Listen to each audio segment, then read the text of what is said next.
그러면 인사청문회를 시작하도록 하겠습니다. 의사일정 제9항 국무위원 후보자 농림축산식품부 장관 정황근 인사청문회를 상정합니다. 위원님들께서 잘 알다시피 국무위원 후보자에 대한 인사청문회는 국민의 대표기관인 국회가 국무위원 후보자의 도덕성, 준법의식, 책임성 등을 검증함과 동시에 후보자가 해당 직책을 잘 수행할 수 있는지 여부를 사전에 점검함으로써 국민들께 납득할 수 있는 적합한 인사가 공직에 임명되도록 하기 위한 것입니다. 위원님들께서는 이러한 인사청문회의 취지가 잘 달성될 수 있도록 노력해 주시기를 당부 말씀드립니다.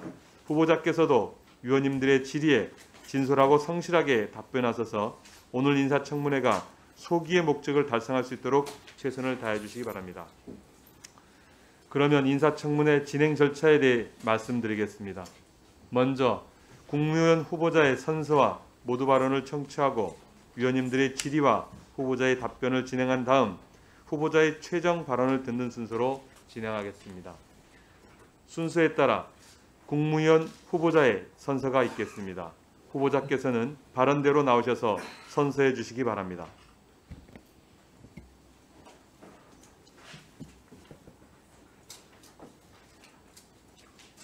선서.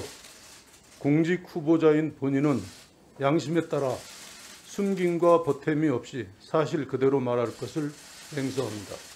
2022년 5월 6일 공직 후보자 정황근.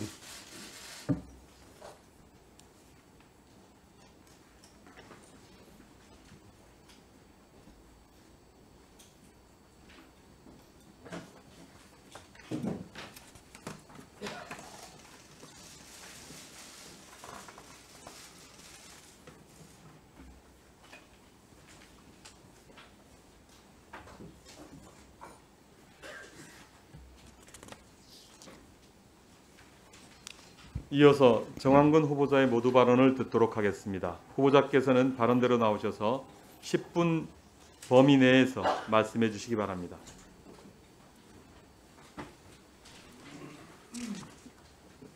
존경하는 위성군 위원장님, 그리고 농림축산식품해양수산위원회 위원님 여러분, 농림축산식품부 장관 후보자 정황근입니다.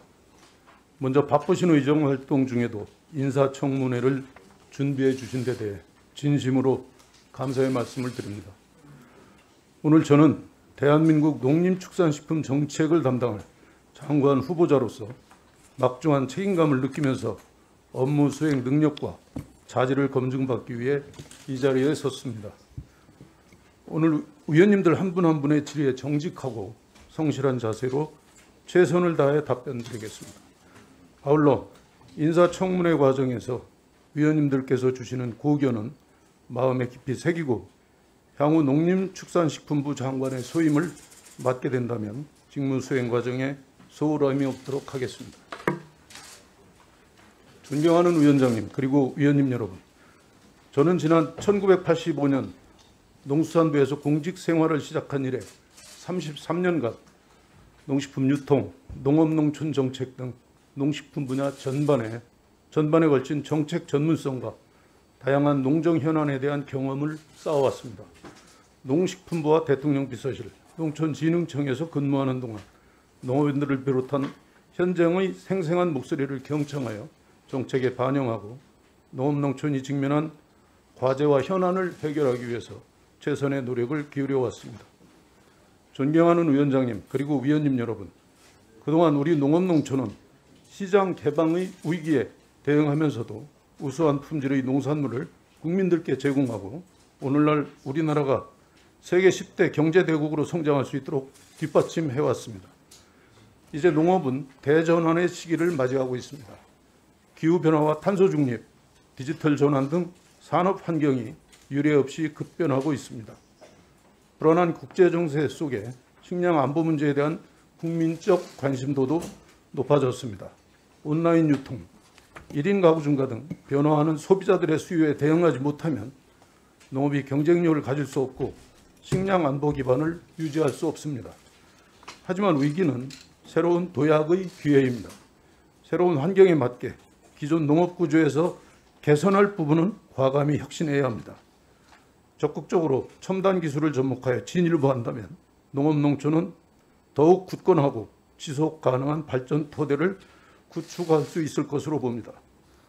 제가 농림축산식품부 장관의 직을 맡게 된다면 농업농촌 및 식품산업이 국가기관산업이자 미래성장산업으로 도약할 수 있도록 열과 성을 다하겠습니다. 첫째, 식량 안보 위기를 극복해 식량 주권을 확보하고 국민에게 안전한 먹거리를 공급하겠습니다. 밀, 콩 등의 국내 생산 기반과 비축 인프라 등을 확충하여 쌀에 편중된 자급 구조를 밀과 콩 등 주요 곡물로 확대하고 농식품 바우처를 확대하여 취약계층에게는 안전하고 우수한 농식품을 지원하겠습니다. 또한 우량농지는 보전하면서 농지 보전에 대한 인센티브를 강화하겠습니다. 둘째, 농업을 미래성장산업으로 육성하겠습니다. 미래성장산업화의 핵심은 디지털 전환, 인구 사회구조 변화 등에 선제적으로 대응하여 국민들께서 원하시는 농산물과 서비스를 제공할 수 있도록 농식품 산업을 혁신하는 것입니다. 이를 위해 종자부터 생산기술, 가공, 유통체계까지 농식품 산업 전후방의 모든 과정의 변화가 필요합니다. 농식품 산업과 ICT, BT 등 첨단 기술을 접목하고 농업 R&D에 대한 투자 확대와 함께 민간의 창의적 역량이 시너지를 낼 수 있도록 지원하여 새로운 부가가치를 창출하겠습니다. 더 많은 청년들이 농업에서 기회를 얻고 농업의 혁신을 이끌도록 돕겠습니다. 우리 농식품의 품질 경쟁력을 높여 수출을 확대하겠습니다. 셋째, 모든 국민들로부터 사랑받는 농축산업을 만들겠습니다. 농업이 그동안 안정적 식량 생산을 위한 역할을 다해왔지만 그 과정에서 토양 오염, 가축 분뇨와 악취 등 환경 부담을 발생시키기도 했습니다. 하지만 탄소 중립과 환경 문제는 모든 산업 분야에서 이제 선택이 아닌 필수의 과제입니다. 농업계와 함께 힘을 모아 탄소 중립형 농업, 환경 친화적 축산업으로 거듭나도록 노력하겠습니다. 넷째, 농업 직불금을 단계적으로 5조 원으로 확대하고 농업 경영 안정화 대책을 강구하겠습니다. 기본 직불제의 사각지대를 해소하여 중소농에 대한 지원을 더욱 두텁게 하고 기후 환경과 식량 안보 위기 등에 대응하기 위한 선택 직불제를 확대하겠습니다. 농촌 인력난 해소와 팥 기계화, 급등하는 농자재 가격 부담 최소화 등 안심하고 영농에 집중할 수 있는 여건을 만들겠습니다.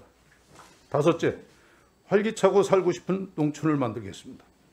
그동안 농촌은 계속된 난개발과 사회 안전망 부족으로 활력이 저하되었습니다.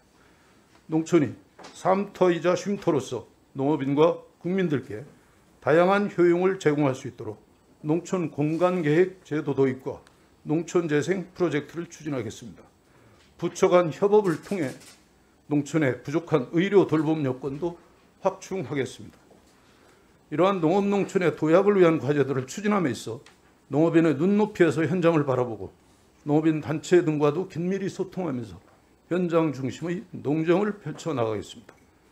존경하는 위원장님 그리고 위원님 여러분, 저에게 농림축산식품부 장관의 중책을 수행할 수 있는 기회가 주어진다면 높은 경륜과 식견을 가지고 계신 위원님들의 소중한 말씀을 경청하며 농업농촌과 식품산업의 발전을 위하여 혼신의 노력을 다하겠습니다. 또한 국제곡물가 상승 대응, 주요 농산물 수급 안정, 가축질병 방역 등 당면한 현안에 대해서는 농림축산식품해양수산위원회 위원님들께 긴밀히 협의드리고 정책을 추진해 나가겠습니다. 다시 한번 바쁜 일정에도 불구하고 인사청문회를 개최해 주신 위원장님 그리고 위원님 여러분께 감사의 말씀을 드립니다. 감사합니다. 예, 후보자님 수고하셨습니다. 후보자께서는 자리에 앉으시기 바랍니다.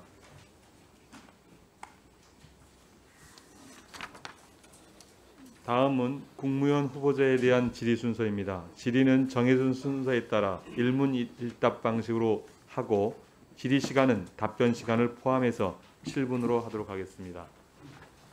주어진 순서에 따라 전남 여수시갑 주철원 의원님 질의해 주시기 바랍니다. 네, 후보자님. 윤석열 정부의 초대 농식품부 장관으로 지명되신 것을 진심으로 축하드립니다. 축하는 축하고 관련해서 몇 가지 좀 질문하겠습니다.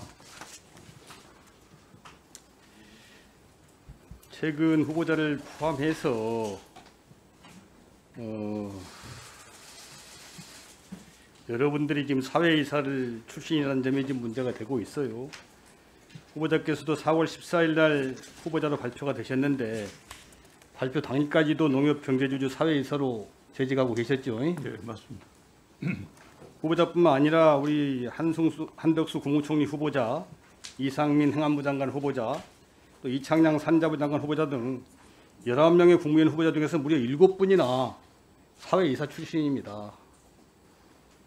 역대 정부 초기 내각과 비교해보면 이명박 정부 때는 3분이, 박근혜 정부 때는 5분이, 문재인 정부 때는 2분이 초대 내각에 사회이사 출신이 있었습니다. 이 숫자로만 보더라도 역대 어느 정부보다 가장 많은 사회이사 출신들이 포함되어 있어서 가히 사회이사 내각이다 이런 지적까지 받고 있는데요. 문제는 이 사회이사 출신이라도 재임한 기관하고 국무위원 후보자로 지명된 시각하고 시간차가 좀 중요하다고 봅니다. 박근혜 정부 때 초기 내각 경우는 이동필 농식품부 장관 제외하고는 사회이사 재임하고 국무위원 임명 사이에 길게는 9년, 작게는 5년의 시차가 있었습니다. 문재인 정부 초기 내각 때 2분의 국무위원이 있었는데 각각 7년 6개월, 3년 4개월의 시간적 차이가 있었어요. 근데 우리 후보자를 포함해서 이번에 지명된 7분의 후보자 중에 후보자는 단 한 사람도 빠짐없이 재임 기간이 바로 지난달까지입니다. 발표 직전에야 이사직을 관뒀거나 후보자처럼 발표 당일에야 사임서를 제출한 것이 대부분이에요.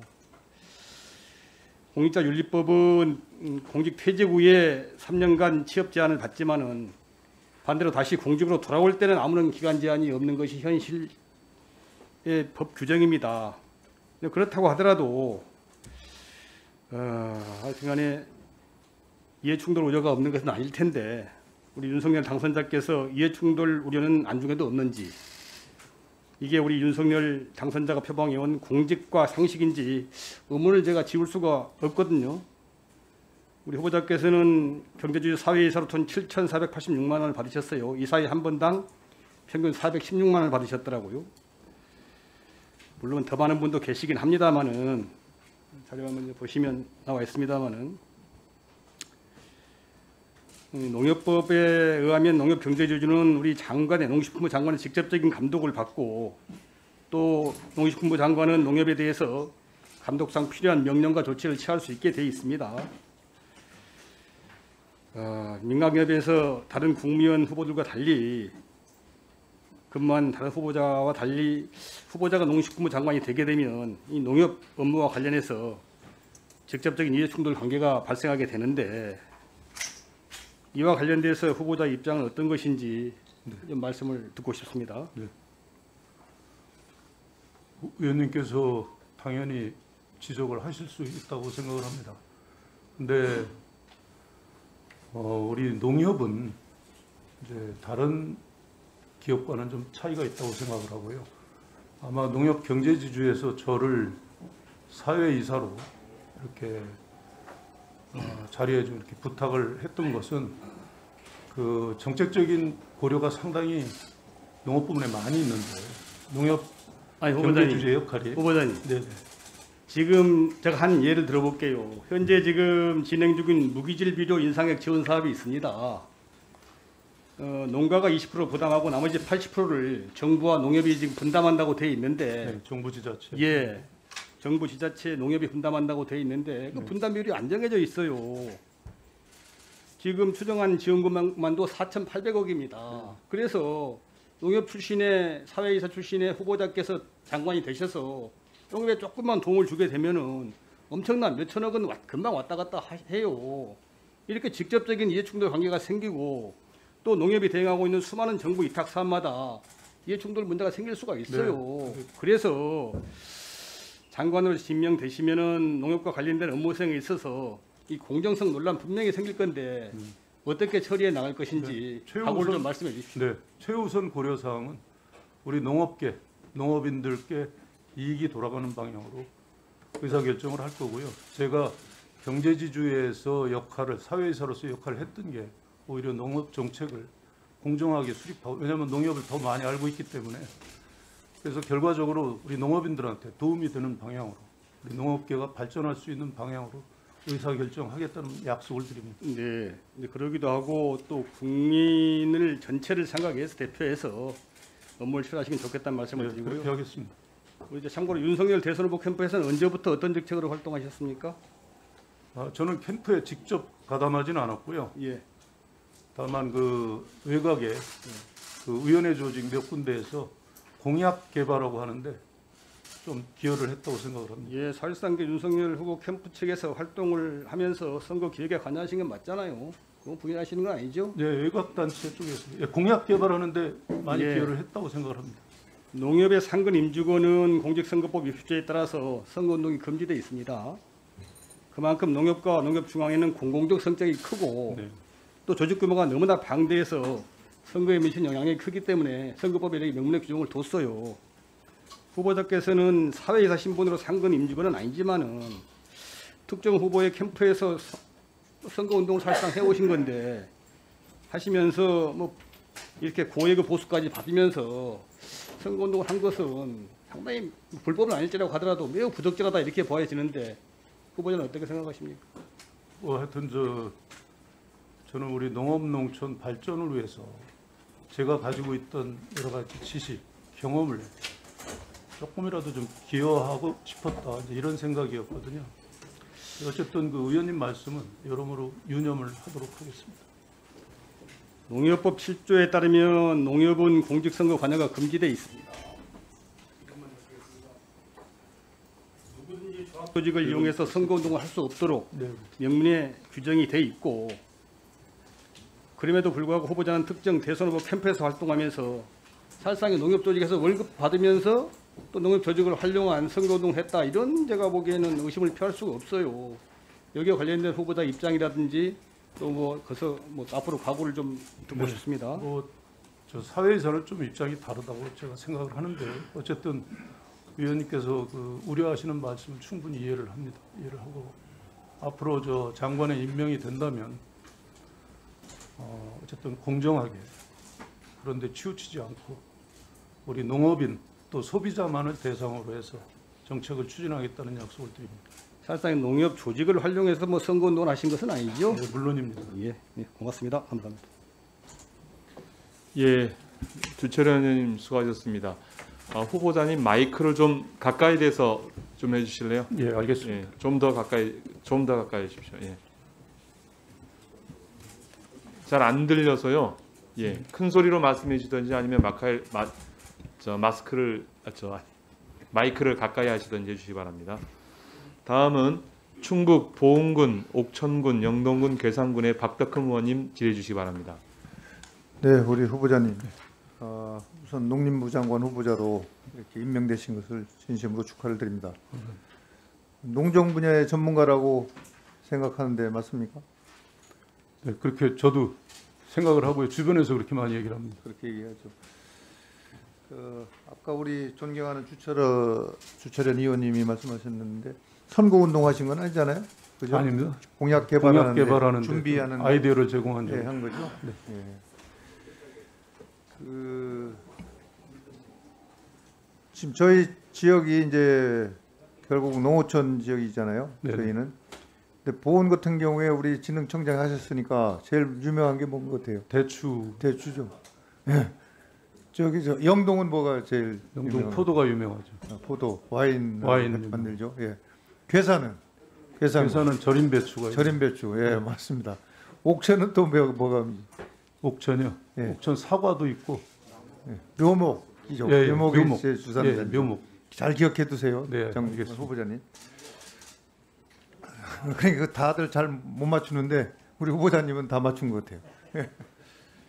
근데 후보자님 지금 쌀 작년 생산량이 전년 대비 한 11% 정도가 이렇게 증가를 했거든요. 네. 그죠?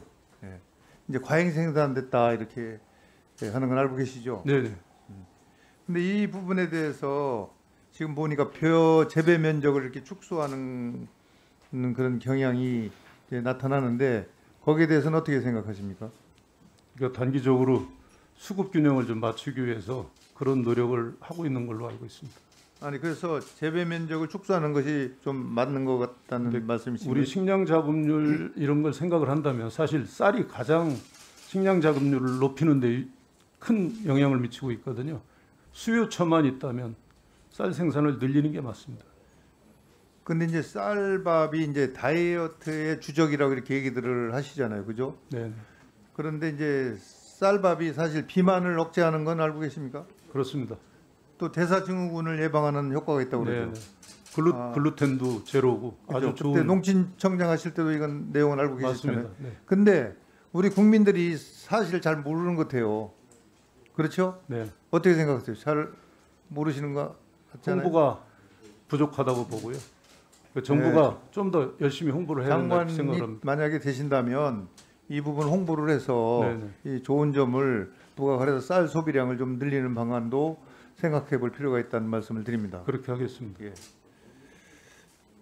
그리고 지금 우리 농민들이 제일 걱정하는 것이 CPTPP. 네네. 이게 농민들의 동의가 지금 없는 거거든요. 좀 소통이 부족했다는 비판을 많이 받고 있습니다. 예. 그래서 이제 현 정부에서는 4월까지 가입을 신청하겠다고 이렇게 얘기를 했었어요. 근데 은근슬쩍 이제 차기 정부를 이렇게 미루는 것 같은데 우리 장관 후보자님은 이 부분에 대해서 어떤 생각을 갖고 계십니까? 그 사실 CPTPP는 협상이 진행되고 만약 그런 방향으로 협상이 타결된다면 농업계에 미치는 영향은 대단히 클 걸로 봅니다. 그래서 이 분야에 대해서는 상당히 신중하게 접근을 해야 되고요. 그 다음에 우리 국익 차원에서 이건 불가피하다 이런 결정이 나게 되면 결국에 우리 농업인들하고 아주 긴밀한 소통을 거쳐서 그에 상응하는 지원 대책이 필수적으로 따라야 된다. 그 다음에 또 하나는 우리가 이제 이 협상이 어떻게 진행될지 아직 예단할 수 없는데요. 진행이 만약 되면 우리 내부에 여러 가지 시스템을 바꿀 게 많습니다. 그런 쪽에서 좀 보완을 해야 된다고 생각합니다. 근데 어쨌든 지금 농민들은 FTA보다도 농협 분야에 더 피해가 크다 이렇게 생각들을 많이 하시거든요. 그래서 우리 농수산업계 피해가 우리 후보자님 앞으로 어느 정도가 예상되는지는 혹시 알고 계십니까? 지금 일단 저 상품의 관세 철폐로 해서 최대 4,400억이라고는 지금 현 정부에서 발표를 했고요. 다만 이제 추가될 수 있는 게 중국이 지난해 9월에 여기 가입 신청을 했거든요. 그러면 중국이 어느 정도 수준으로 가입이 될 거냐? 그건 여러 가지 협상 과정에서 이제 결과가 시나리오가 여러 개 있겠죠. 또 하나는 중요한 게 또 SPS 규범. 이 분야가 굉장히 중요하게 다뤄질 겁니다. 그렇다고 하면 피해 규모는 상당히 늘어난다 이렇게 봅니다. 아직 어느 정도일지는 시나리오가 워낙 다양하기 때문에 특정할 수는 없습니다. 그래서 이제 피해 규모가 안 나오니까 또 이거를 대책을 세우는데도 어려움이 많이 있지 않습니까? 그래서 후보자님이 장관이 되신다면 우리 농업계와 또 충분하게 소통을 해주셔서 당연하죠. 그렇게 예. 하겠습니다. 그렇게 해가지고 그 농업인들하고 이게 소통해서 거기에서 합의를 도출해서 하시는 걸로 이렇게 가면 네, 제일 좋겠다는 말씀을 드리는데 네. 어떻게 생각하세요? 당연합니다. 그렇게 하겠습니다. 그리고 좀 전에 우리 존경하는 주철원 의원께서는 그 우리 농협 경제지주 비상임이사 네네. 이 부분은 뭐 저도 개인적으로 보면 사실 장관 후보로 이렇게 되리라고는 생각도 못 하셨던 거 아닙니까? 그죠? 뭐 그렇죠. 그렇지만 저는 이제 농협 사회이사가 물론 보는 시각에 따라서 좀 문제가 있다 이렇게 보실 수도 있겠는데 저는 좀 사실 그렇지 않다고 봅니다. 왜냐하면 제가 거기 가서 한 역할이 사실은 농협 전체에다가 우리 농협의 역할을 어떤 방향으로 가야 되는지에 대해서 여러 번 강조를 했고요. 그게 결국은 농협이 빠진 농업 정책이라는 건 상상할 수 없습니다. 그래서 저 같은 제 개인적인 생각으로는 오히려 사회이사의 경력이 제가 정책을 추진하는데 상당히 도움이 될 걸로 그렇게 생각을 합니다. 또 그렇게 일을 하겠습니다. 그러니까 어쨌든 그 분야에서 비상임 이사를 하시면서 또 많은 경험을 했을 거 아닙니까? 네네. 안에서 공무원으로 있을 때하고 또 밖에서 볼 때하고 상당히 차이점이 있을 거라고 저는 보거든요. 그렇습니다. 시각이 그렇죠? 그래서 그런 경험을 가지고 우리 농협 전반에 대해서도 제도적으로 또 정책적으로 잘 해주시길 부탁의 말씀을 그렇게 드리겠습니다. 하겠습니다. 예. 예, 박덕흠 의원님 수고하셨습니다. 다음은 부산 사구갑 최인호 의원님 질의해 주시기 바랍니다. 예, 후보자님 네. 지명을 축하드리고요. 아까 농민을 위해서 농민의 이익의 관점에서 업무를 추진하겠다 네네. 그래 하셨는데 꼭 그렇게 해주시기 바랍니다. 그렇게 하겠습니다. 저도 이 비상임 이사 관련으로 질문을 우선 먼저 드리겠습니다. 네. 지명 직전까지 농협경제지주 비상임 지사로 재직을 하셨는데 이 사회이사 제도에 대해서 어떻게 알고 계십니까?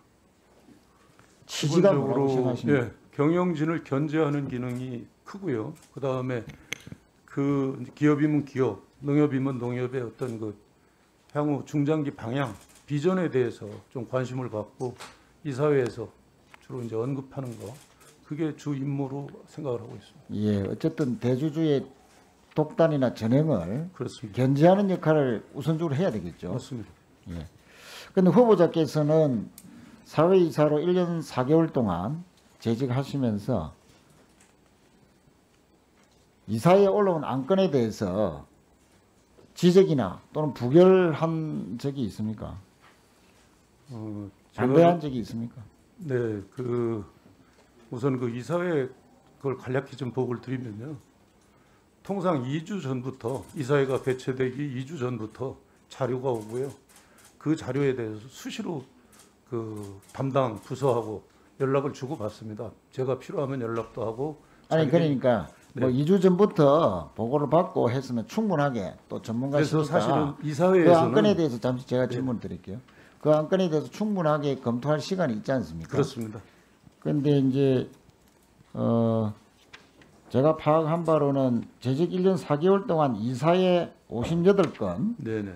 감사위원회 22건의 안건을 모두 찬성했다. 이렇게 나오는데요. 네. 비상임 이사로서 방금 처음에 설명하셨듯이 네.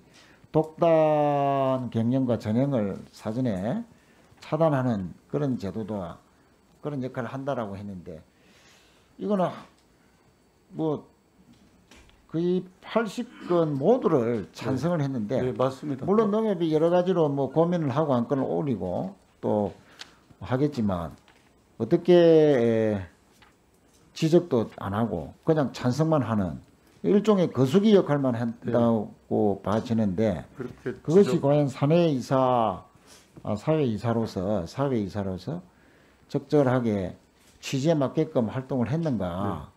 그 의원님께서 전혀 그 기준에 못 따르는 거 아니냐? 네, 의원님께서 충분히 그렇게 생각이. 지적하실 수 있다고 생각을 하는데요.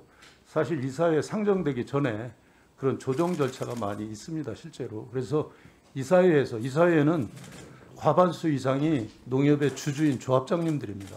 그래서 굉장히 첨예하게 아주 리얼하게 여러 가지 요구를 하고 그러는데요. 그 이사회에 상정될 정도면 미리미리 사실은 조정을 다 거친 후에 상정이 되기 때문에 거기서 특별히 반대 의견을 내는 거는 현실적으로 좀 그러면은 네. 이런 질문을 제가 하나 드릴게요. 대기업 집단의 내부 거래 네, 그 문제가 될 경우에는 위법 처리되고 고발도 되고 그러죠. 그렇습니다. 물론 농협은 뭐 대기업 집단으로 분류가 되지 않기 아니, 때문에 분류가 됩니다. 내부 거래에 대해 해당되지는 않지만 내부 거래와 같은 유형의 일이 있다면은 그거는 잘못된 일이죠. 그러면 그렇죠. 의원님, 죄송하지만 아니 농협- 그러니까 농협도 농협 내에서도 네. 내부 거래라는 유형이 있다면 그건 잘못된 거 아니겠습니까, 그죠? 그 네. 유형에 따라서 네, 그죠? 충분히 사전에 검토를 합니다. 내부 거래에 저촉이 그러면은 되는지 여부도.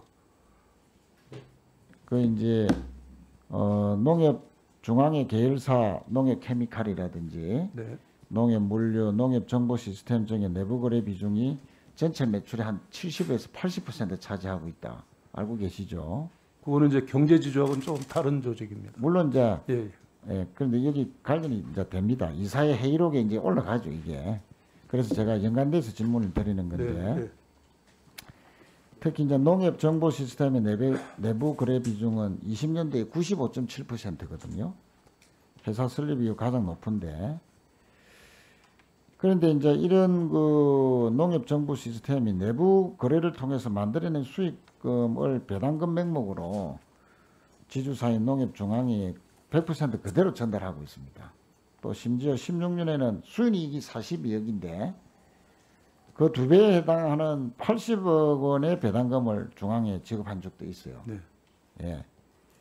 그래서 이제 회사는 적자고 예, 이런 상황에 빠진 적도 있는데 21년도에서 22년 4월까지 이사회 회의록을 살펴보니까 후보자께서도 농협경제지주와 농협은행과의 내부거래 관련 안건 6개에 대해서 있습니다. 찬성한 바가 있습니다. 있습니다. 기억나시죠? 네.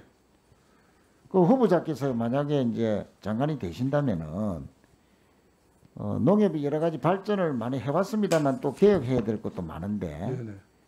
방금 사례로 들은 이런 내부 거래, 성 이런 거래에 대해서 이거는 좀 시정을 해야 되고 개혁을 해야 될 그런 사안으로 아지는데 그 사회이사 재직했던 찬성했던 이력 때문에 이런 문제에 대해서 소홀히 할 수 있다 하는 그런 우려가 큽니다.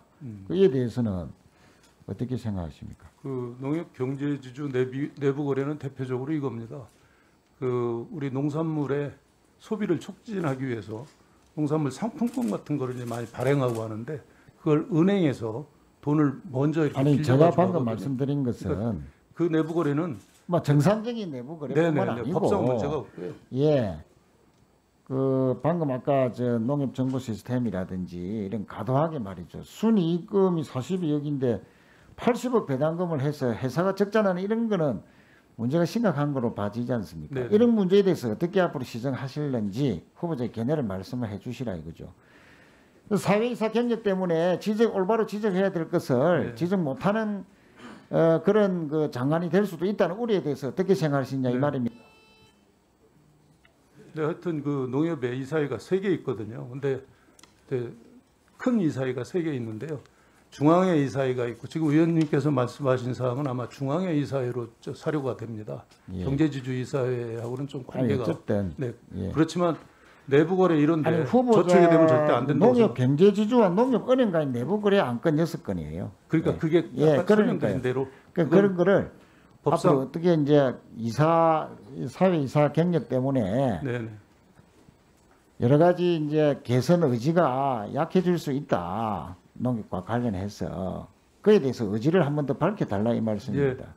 어쨌든 그 농협과의 그 관련된 정책을 추진하는 데 있어서 의원님 말씀을 잘 반영을 해서 잘 검토해서 지원할 거는 지원해야 되지만 당연합니다. 또 개선해야 될 불합리한 점이 있다면 과감하게 장관으로서 그렇게 해야 될 거 개혁을- 아닙니까? 개혁을 그에 하도록 대해서 한번 의지를 밝혀달라는데 그렇게 네. 어렵습니까? 맞습니다. 맞습니다. 예, 알겠습니다. 네.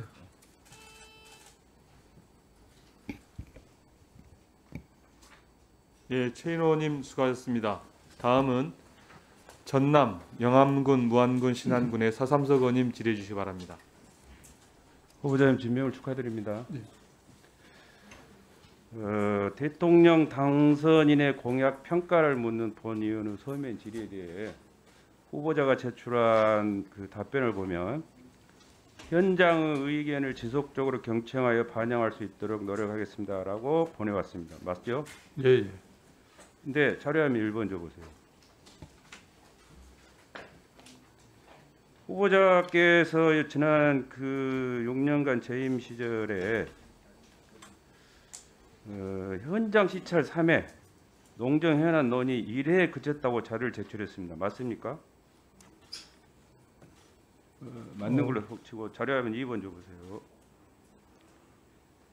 2010년부터 2012년에는 41건의 자연재해로 1조 7,660억 원의 상당의 농업 피해가 발생했습니다. 그럼에도 재해 현장조차 제대로 가보지 않았다라고 농림축산식품부가 자료를 제출했습니다. 맞습니까? 그 문제는 제가 좀 답변을 못하면 맞는 거예요. 농정은 책상에서 이루어진 게 아니고 현장에 있는 겁니다. 그래서 제가 지명은 축하드리지만 네, 예. 우리 대한민국 농정이 안고 있는 오늘날 참담한 현장의 그 단어를 제가 다 써봤어요. 현장에 농정이 현장이 있는데 현장도 안 가본 후보자가 이러한 많은 그런 짐을 지고 과연 현장의 농민들은 이 후보자가 산으로 갈 건지 바다로 갈 건지 모르겠다는 표시예요. 네, 의원님, 저도 이 자료는 제가 좀 자세히 살펴보지 못했는데요.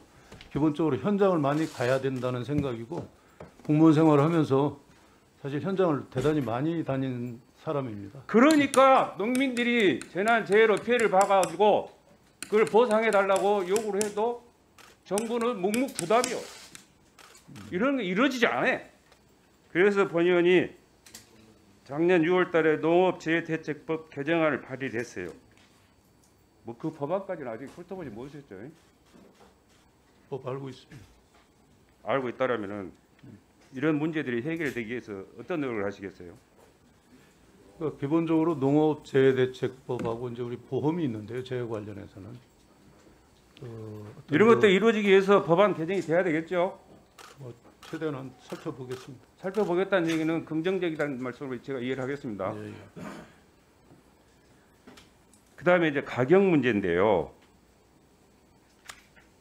사실 지금 후보자 지금은 금년산 멋자리를 하는 시기입니다. 그죠? 네, 맞습니다. 근데 작년산 쌀값 문제가 아직까지도 지금 해결이 안 되고 있어요. 그 뭐 후보자한테 책임 추궁하는 거 아닙니다. 그만큼 농산물의 가격 변동이 등폭이 심해서 오롯이 생산자들이 매년 그 피해를 되풀이 당하고 있다. 동의하시죠? 네, 맞습니다. 뭐 자세하게 말씀 안 드리겠어요. 그런데 양곡관리법 제16조 제4 농식품부 고시 양곡 수급 안정 대책 수립에 관한 규정 제3조 제1항에 보면은 시정 격리를 할 수 있다라는 그런 공고 조항을 시정 격리를 해야 한다는 의무 조항으로 바꿔야 한다라고 제가 양곡관리법 개정을 발의해 놨습니다. 이 부분에 대해서는 후보자는 어떤 생각을 갖고 계신가요? 근데 이제 바꿔야 되겠죠? 의무화하면은 그 부정적인 영향이 있을 수 있습니다. 못 바꾸겠다. 아니, 그래서 그거는 좀 신중하게 검토를 해봐야 되겠습니다. 그건 못 바꾸겠다는 얘기네.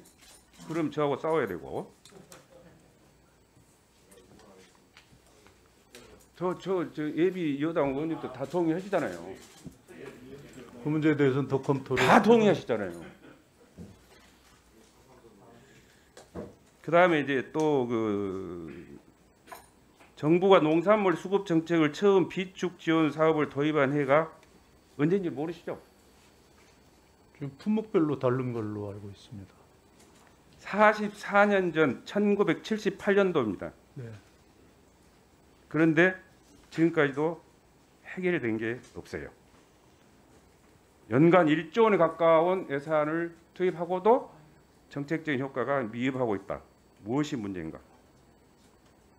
그래서 이것도 법제화하지 않고서는 어느 누구도 책임을 지지 않기 때문에 농수산물 유통 및 가격 안정에 관한 법률 개정안을 제가 대표 발의했습니다. 지금 현재 정부도 이 문제에 대해서는 책임에 대해서 자유로울 수가 없고 그걸 벗어날 수가 없다라고 저는 보긴 하는데 그런 것을 반면 교사를 삼아서라도 현장의 농민들을 생각한다면은 저는 후보자가 적어도 이 생산비 보정 법제화를 위해서 물론 나름대로 정부 입장에서 보면은 뭐 애로사항도 있겠지만 관련된 그런 뭐 용역이라도 한번 해보고 일정 부분 띄어내가지고 시범 사업이라도 저는 한번 해봐야 된다는 게 제 간절한 소망이고 소원인데 후보자는 어떻게 생각하세요? 네. 의원님의 충정을 모르는 바 아니고요. 아, 우리가 그것도 안 사실은 된다. 오랫동안 사실 고민해온 거 아니겠습니까? 근데 결과적으로 의원님들 제 말이 맞죠? 우리 다 농업인들께 동의하시잖아요. 실제 어떤 게 이익이냐 이 문제에 대해서는 깊이 좀 더 검토를 해봐야 된다 이렇게 생각합니다. 가격이 보장이 안 돼서 소비자의 생산자의 소득이 보장이 안 되는데 그다음 뭘 생각해요? 또 하나 그건 아닌 걸로 제가 받아들이고 의원님들은 찬성하셨고 또 가장 그런 문제를 야기하는 요인 중에 하나가 통계인데 그 2008년 이후 그 통계청으로 넘어왔던 농업 통계를 농식품부로 다시 재이관해야 된다라는 그런 정부 조직법 개정안을 제가 발의한 바 있어요. 거기에 대해서는 어떻게 생각하세요? 저도 사실은 우리 통계에 문제가 좀 있다. 아, 그건 동의하신 거죠? 아니 그 통계 빨리 문제가 있는 가져오세요. 건 알지만 예.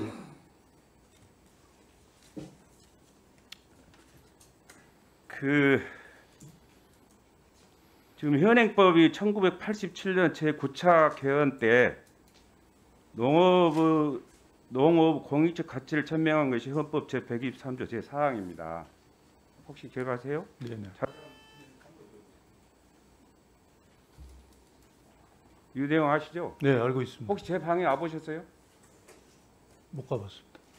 점심 시간에 한번 가보세요. 저는 4년 동안 이걸 걸어놓고 있습니다. 곧 가보도록 하겠습니다. 그래서 이 123조 사항만 정부가 이행하기 위해서 충실히 기하고 노력한다면은 농업인들이 더 이상 바랄 게 없어요. 그런데 여기에 또 한 두 가지가 좀 첨가돼야 된다고 생각합니다. 그게 뭐냐면 언제 이것이 개정될지는 모르겠지만 만에 하나 개정하는 그런 그 여건이 조정이 된다면 농어촌 소멸위기 지역 해소하고 식량 작업 확보를 어떻게 할 것인가를 저는 헌법에 저는 명시해야 된다고 생각합니다. 제 의견에 동의하시나요? 그 필요성에는 공감을 합니다. 그래서 제가 인구 소멸위기 지역 지원 특별법 제정안을 냈고 관련법으로 지역 농림업 발전 사업 협력 촉진에 관한 특별법 제정안도 제가 내놓은 상태입니다. 그 법안을 잘 검토해가지고 이것이 통과돼서 이기적으로 도움이 될 수 있도록 알겠습니다. 예, 서삼석 의원님 수고하셨습니다. 다음은 경북 영천시 청도군 이만희 의원님 질의해 주시기 바랍니다. 후보자님, 네. 먼저 윤석열 정부 초대 농정장관으로 이렇게 지명되신 거 축하드립니다. 감사합니다. 이제 새로운 매듭이 이제 하나 지어지고 새롭게 출발하는 정부의 새 농정 책임자가 되시는데요. 지난 5년간의 문재인 정권 하에서의 그 농업 분야에 대한 평가, 뭐 이런 것들을 간단하게 생각하면은 많은 분들이 이렇게 얘기를 하십니다. 지난 5년간 농업 분야는 아주 크게 홀대받았다, 소외되었다, 이런 얘기들 많이들 하시고요.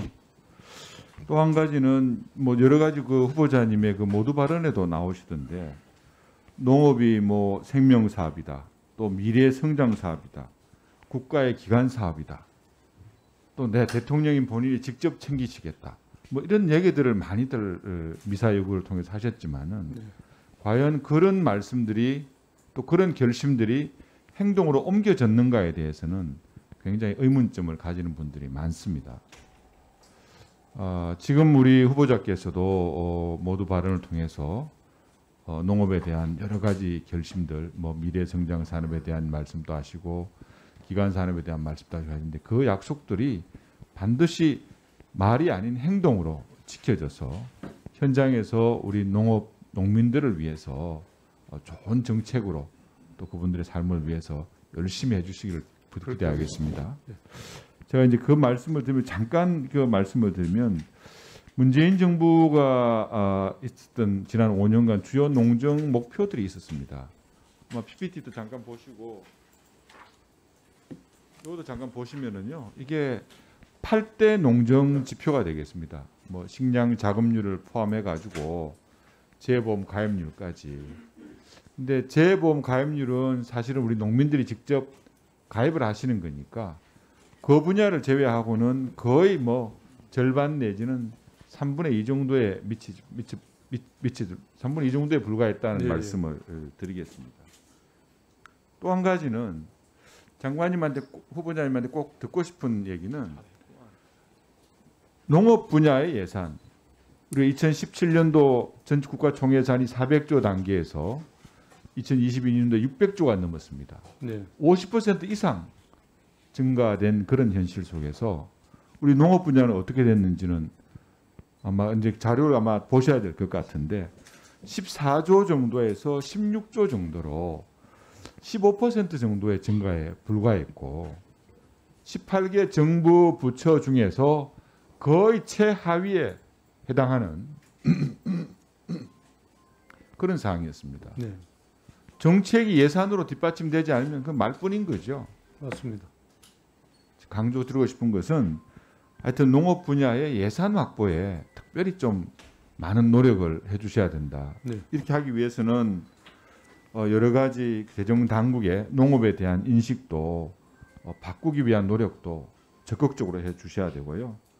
또 한 가지는 우리 공무원, 농림부에 근무하시는 공무원들 또 장관부터가 이 예산의 중요성을 인식을 하셔서 적극적으로 이렇게 확보하겠다는 노력이 있어야 된다는데 그렇게 후보자님 뭐 마음가짐 이런 걸 좀 한번 듣고 싶습니다. 사실은 당선인께서도 저한테 말씀하시면서 이번에 우리 농업을 정말 미래 쪽으로 한번 제대로 끌고 가보자. 당선인께서도 역할을 해주시겠다. 저한테 이렇게 말씀을 하셨고요. 제가 오히려 의원님들께 저 부탁을 드리겠습니다. 하여튼 언제라도 상의를 드릴 것이고요. 최선을 다할 겁니다. 그리고 재정당국, 청와대, 제가 아는 그 네트워크를 다 동원을 해서 결과적으로 예산을 최대한 확보해.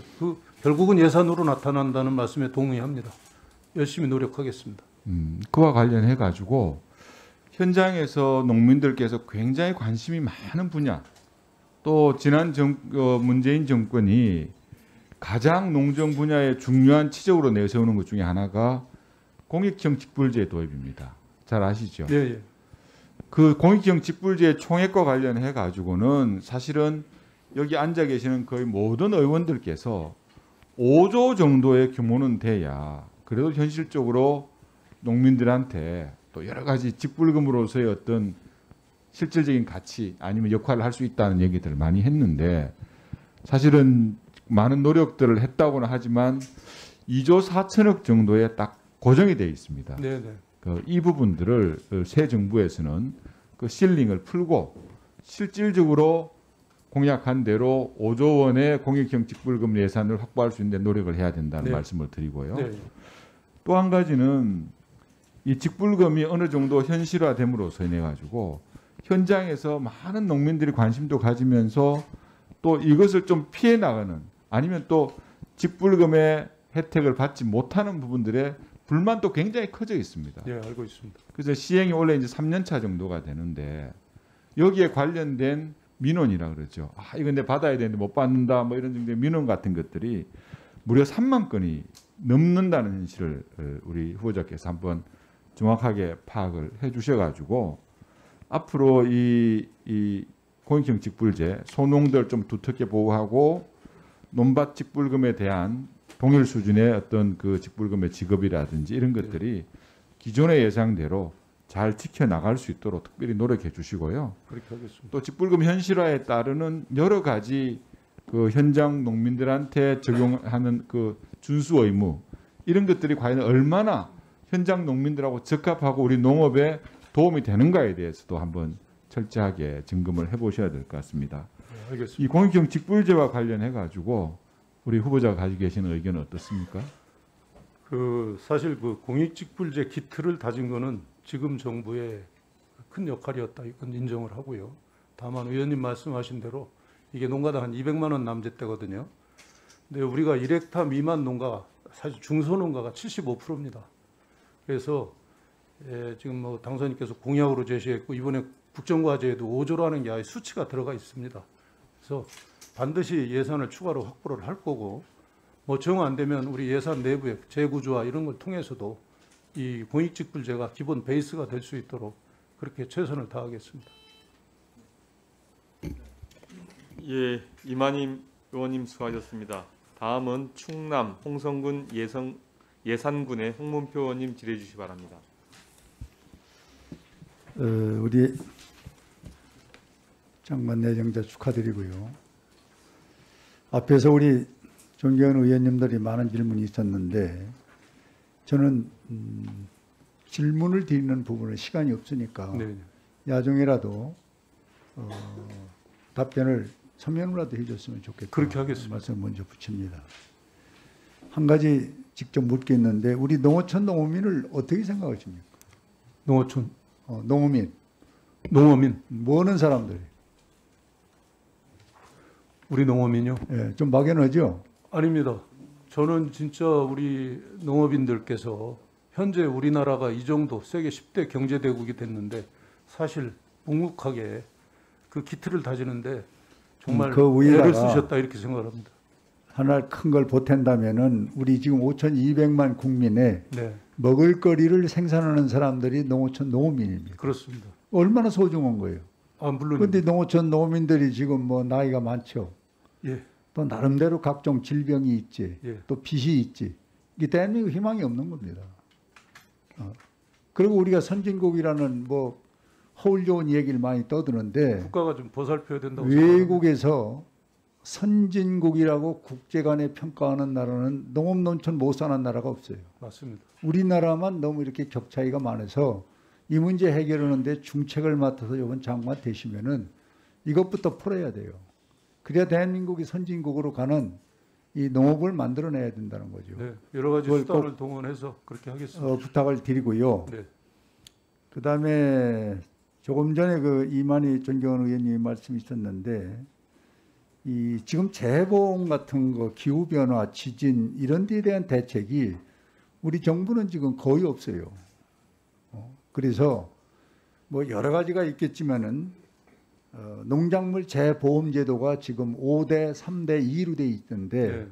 이걸 좀 제가 법안을 지금 내놨는데 6대 3대 1로 고쳐야 됩니다.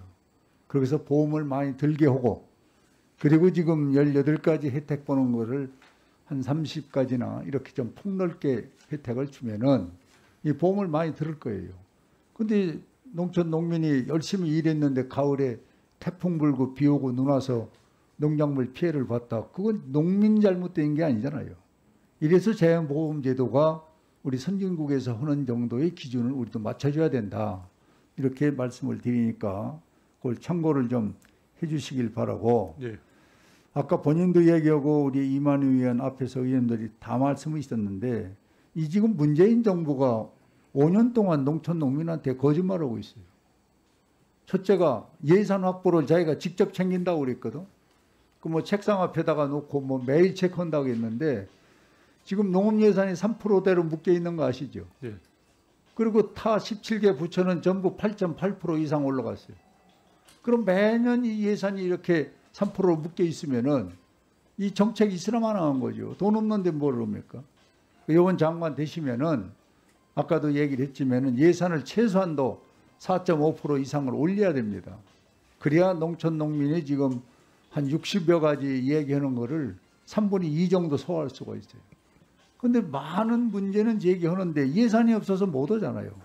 이거를 장관 되시면은 농정이 워낙 밝으시니까 예산 확보하는데 저는 최선을 다해달라는 부탁을 드리겠습니다. 그렇게 하겠습니다.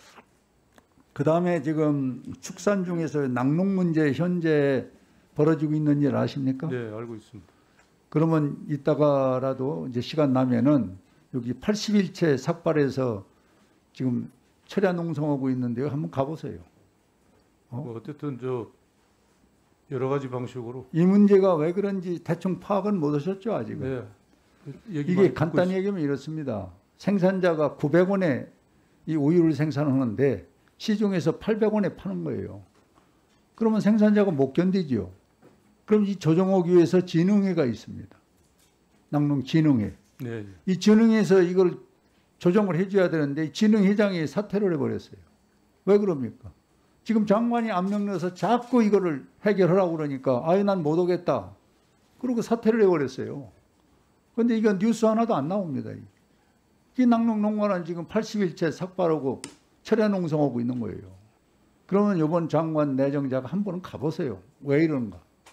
이렇게 밀어붙이는 게 아니에요. 이게. 긴밀하게 소통을 하겠습니다. 그리고 더 우리 의원님들이 공감을 갖는 거는 이 문제가 현실 문제로 나오니까 이 바로 상임위원회에서 어떻게 얘기를 했냐. 공청회 토론회 간담회 해서 풀 수 있는 방법을 풀고 국회에 보고를 해라.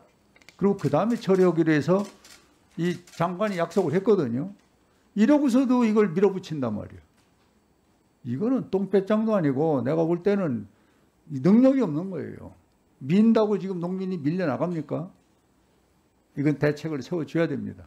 그걸 한번 장관께서 현장에 가보시고 방법을 좀 풀길 바라고, 끝으로 지금 우크라이나 전쟁으로 인해서 우리나라에 미치는 식품이나 농업에 영향이 있습니까? 네, 영향이 큽니다. 어느 정도라고 파악하고 있어요? 우리가 이제 사료 원료 같은 거 많이 사오거든요. 예, 그 영향이 많이 크고요. 그래서 사료값 또 곡물값 이 상승 요인 중에 큰 요인이 됩니다. 어제 그저께 사료값 이거 제가 조사를 해보니까 25%가 올랐어요. 네네. 그다음에 기름, 면세율을 비롯해서 식용유까지 28%. 이게 이제 전반적인 우리 식품으로 다 이제 스며 들어갈 거 아닙니까? 그렇습니다. 이렇게 식량 문제가 지금 시급하고 있는데 네. 지금 이 정부에서는 뭐 이제 곧 그만두기 때문에 지금 뭐 추궁하지는 않습니다만은 아무런 대책이 없어요. 네. 의원님, 그래서 지금 저 새 이렇게 정부에서 얘기를 들어보세요. 그래서 여기에 대한 것을 네. 지금 답변하기 위해서 얘기하지 말고 면밀히 검토를 하세요. 알겠습니다. 일본 같은 데는 지금 3개월 전에 이 특별 대책위원회를 만들어서 우크라이나 전쟁으로 인해서 식품에 미치는 영향, 또 농민에 미치는 영향을 3개월 전부터 거기는 지금 체계적으로 하고 있는데 우리나라는 지금 위원회도 없어요. 오늘 얘기하는 게 처음일 거예요. 아마. 그래서 장관 예정자께서 이제 뭐 이 정부에 저는 탓하는 것이 아니라 이제 맡으시게 되면은 예, 예. 이 우크라이나 전쟁가 결국은 이제 장기전으로 여기에 대한 대비를 없으면은 내부적으로 이 농촌 문제가 어려운 데다가 외부의 문제로서 또 어렵게 되면은 생각 못하는 상상 못하는 대한민국의 농촌 문제, 이 식품 문제가 결국은 우리한테 와닿을 겁니다. 이 문제를 좀 깊이 연구를 하셔서 이 전쟁의 후유증이 우리한테 불똥이 좀 덜 튈 수 있겠구니 좀 노력을 해줬으면 좋겠다는 네, 말씀을 알겠습니다. 드립니다. 알겠습니다. 그리고 그 끝으로 그 자녀 문제, 농지 부재 지주 문제 이건 뭐 큰 문제 없죠? 전혀 문제 없습니다. 그래요? 네, 전혀 문제 없고요.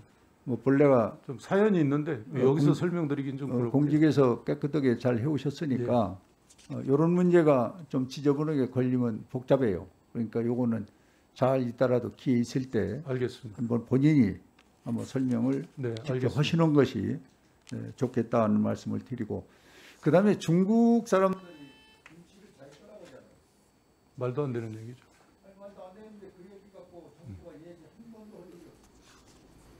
하여튼 뭐 적극적으로 네, 우리 김치 장관 되시면 제 일성으로 대한민국 김치는 중국이 아니고 대한민국 것이라고 분명히 하셨어요.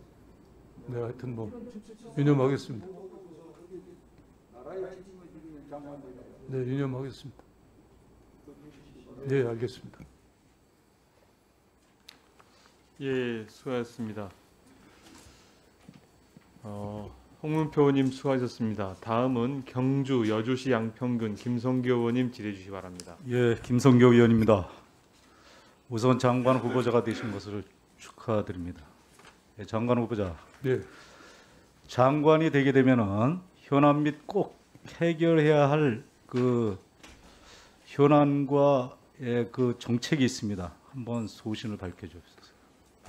뭐 워낙 많아서요. 근데 우선 지금 홍문표 의원님께서도 말씀하셨지만 식량 안보 문제가 중요하고요. 그다음에 축산 문제도 있고, 네, 좀 제가 농산물 수급, 예, 쌀 문제 후보자. 다양합니다. 제가 구체적으로 한번 예. 예, 예.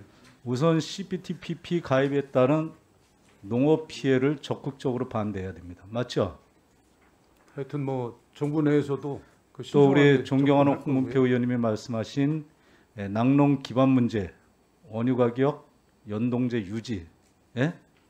이 부분 또 공익직불제에 따른 사각지대의 해소 맞죠? 네.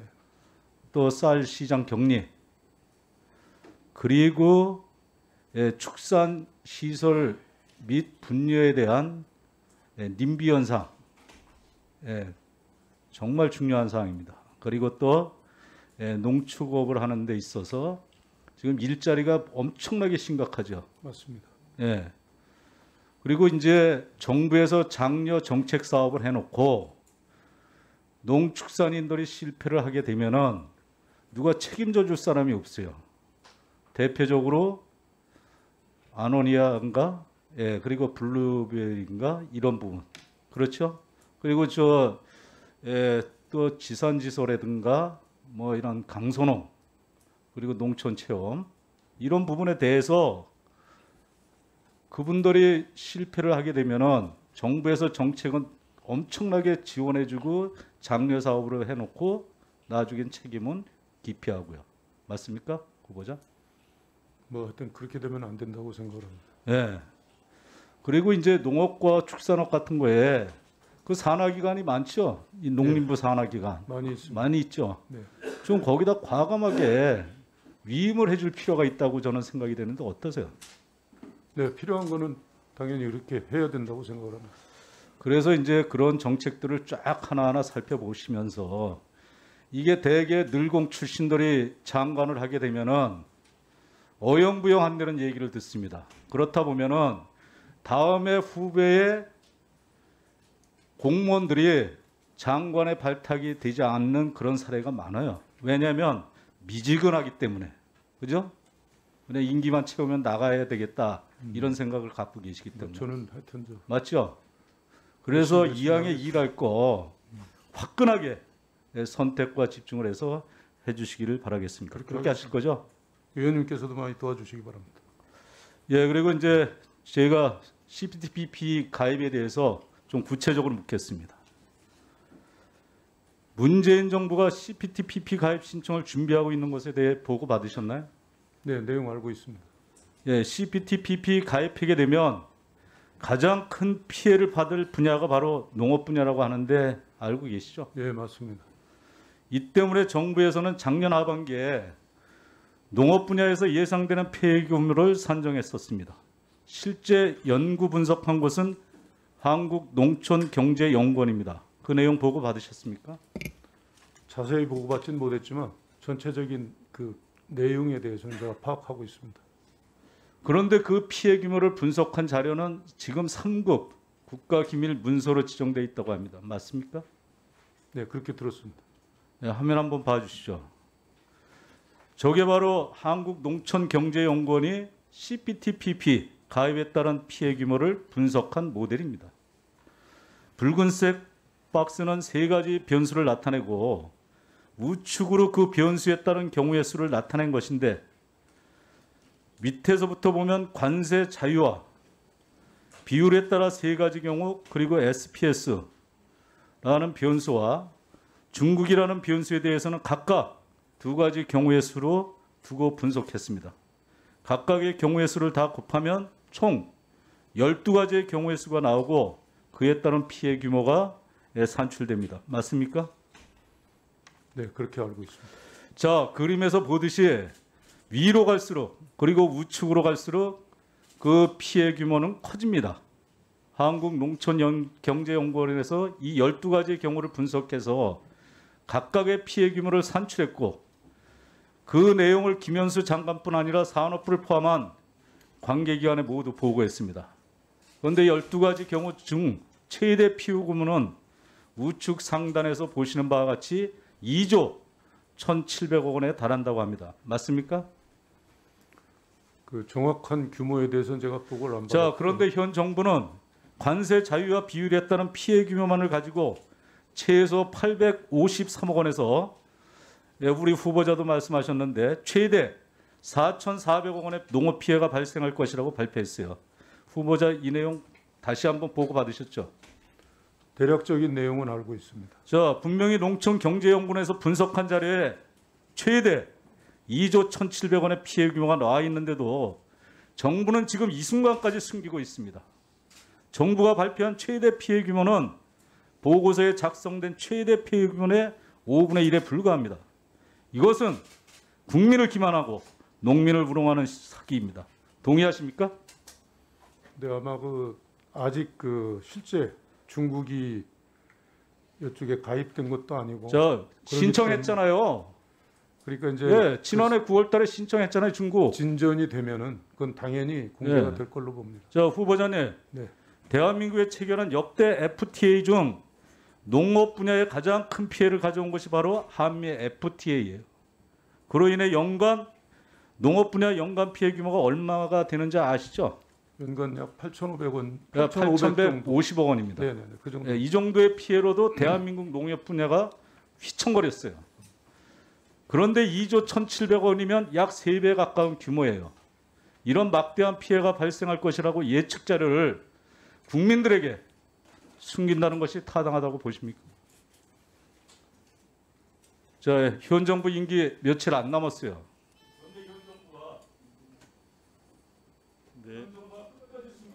진실을 밝히고 국민들에게 양해를 구해야 하는 몫은 고스란히 차기 정부의 부담으로 돌아갑니다. 후보자님, 네. 지금이라도 예상 피해를 대해 제대로 알리고 그에 합당한 대책을 강구해야 하지 않겠습니까? 그죠? 본 의원은 CPTPP 가입을 무조건 반대하는 것은 아닙니다. 하지만 다만 국민들과 농민들에게 제대로 알리고 그에 대한 대책 또는 제대로 수립한 후에 가입해도 늦지 않다고 생각합니다. 후보자님은 지금까지 숨겨왔던 피해 규모에 대해 어떻게 하실 것인지 공청회, 토론회 우리 농업인들, 축산인들한테 또 어업인들한테 이것을 꼭 알려야 된다고 합니다. 본의원실로 좀 직접 보고해 주시기 바라겠습니다. 예, 그렇게 하겠습니다. 예, 그리고 이상입니다. 한 말씀만 더 드리면 제가 장관에 임명이 된다면 기본적으로 농업인들하고 소통을 당연히 강화할 겁니다. 그리고 정부 내에서도 충분히 의사소통을 하도록 그렇게 하겠습니다. 예, 후보자님 좀 마이크를 좀 가까이에서 네. 의원님께서 충분히 들릴 수 있게끔 해주시기. 예, 알겠습니다. 예, 김성규 의원님 수고하셨습니다. 다음은 전남 담양군, 한평군, 영광군, 장성군의 이계 의원님 질의해 주시기 바랍니다. 네, 이계호입니다. 후보자 축하드리겠습니다. 부담이 많이 되시죠? 예, 그렇습니다. 예. 농식품부 장관과 타부처 장관과 다른 점이 몇 가지가 있어요. 네. 가장 큰 첫 번째 차이는 소위 허시절 좋은 때가 없습니다. 편안한 때가 없고 왜 그러냐면 농민들, 농촌 또 농업은 언제나 가장 어려운 산업이었기 때문에 네. 지금도 마찬가지고 그래서 허시절이 없다. 이게 이제 가장 큰 타부처와 차이고요. 두 번째는 이 영원한 을입니다. 기재부를 찾아가서도 사정을 해야 되고 예. 산자부를 찾아가서도 사정을 해야 되고 환경부를 찾아가서도 부탁을 해야 되고 어느 부처를 가든지 심지어는 식약처 가서도 이해를 구해야 되는 그런 영원한 을부처. 예, 또 한 가지는 아무리 노력을 해도 칭찬을 받지 못합니다. 언제나 농촌 농업인이 어렵기 때문에 아마 그동안에 농식품부에서 오랫동안 근무를 하셨기 때문에 제가 말씀드린 점은 아마 실감을 하고 계시죠? 네. 이러한 점을 평소 간과를 해버리면 참 묘한 장관이 돼버립니다. 정말 농민들 얘기 귀 막고 듣는 벽창호가 될 수가 있고 또 정말 우리 이 농업과 농촌에 큰 위해를 가하는 도리어 그런 장관이 돼버릴 수도 있다. 이런 점을 꼭 명심을 좀 해주셨으면 좋겠고요. 예. 어렵지만 지금까지 잘 해오셨으니까 앞으로도 역할을 잘 해주셨으면 좋겠습니다. 우리 정우 후보자님 삶 행적 이렇게 쭉 제가 시간이 나서 방금 넘겨보니까 몇 가지 의원님들도 지적을 하고 계십니다만은 뭐 다른 부처 지금 저 후보자들이 지적받고 있는 것에 비하면 정말 양호하다고 생각합니다. 이 다른 부처의 그 후보자들이 뭐 큰 문제도 있지만은 뭐 거의 엽기적 수준의 지금 뭐 문제들이 뭐 속출하고 있지 않습니까? 그런 점을 보면 우리 정 후보자는 정말 돋보인다, 저는 그렇게 생각을 해요. 감사합니다. 그래서 정책 질의 몇 가지만 좀 더 하도록 하겠습니다. 쌀값 문제, 예. 쌀값 문제 제일 중요한 지금 현재 저는 농촌의 현안이라고 생각해요. 2021년산 쌀 대체 이제 과잉이 좀 27만 톤이 생긴 거 아니에요? 네. 생산이. 그에 대해서 이제 대책을 정부가 추진을 했는데 정부가 추진했던 대책하고 전부 반대로 하면 언제나 성공할 수 있습니다. 제가 볼 때는 그렇습니다. 작년에 27만 톤이 과잉이 돼서 빨리 조기 시장 정리를 해라. 그렇게 외쳐댔는데도 연말에 발표해서 2월 달부터 시작을 했어요. 그래서 이렇게 늦게 하면 안 됩니다. 쌀 과잉이 발생했을 경우에 신속하게 격리 시그널을 시장에 보내는 게 중요하다는 점 먼저 강조를 드리고, 네. 두 번째는 2월 달에나 이제 시작한 저 시장 정리를 역공매 최저 가격제로 한 거예요. 그렇지 않아도 가격이 떨어지고 있는데 최저 가격으로 그걸 공매를 하면 어떻게 되겠습니까? 더 떨어지는 거죠. 그래서 시장 가격이 이 수확기 산지 가격이 떨어지고 있는 상황에서는 최저 가격을 도입하면 안 됩니다. 기준 가격을 정해서 그 목표 가격을 정해가지고 일정한 정도로 유지해 나가도록 지지를 하는 게 그게 해답이거든요. 그걸 무시해 버린 거예요.